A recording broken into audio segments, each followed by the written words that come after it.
All Progressive Congress APC presidential candidate Bola Tinubu begin 21 days fasting as PDP, Atiku, and Peter Obi of Labour Party sue him to court.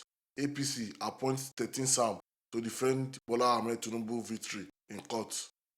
The All Progressive Congress on Tuesday in Abuja assembled a team of high qualified and experienced lawyers to represent Tinubu at the Presidential Election Petition Tribunal.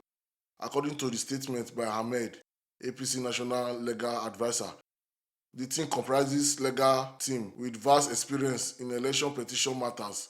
He said the legal team, 13 senior advocates of Nigeria, was led by Prince Lateef, a renowned lawyer. He is experienced and confident.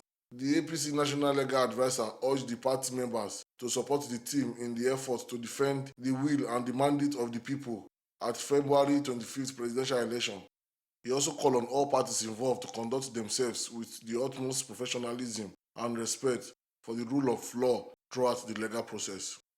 This is ODUA TV Watch. My name remains Olabukumi Festus, and don't forget to subscribe, comment your opinion, like, comment and share so that other people can get access to what you enjoy on our channel. Thank you. We love you.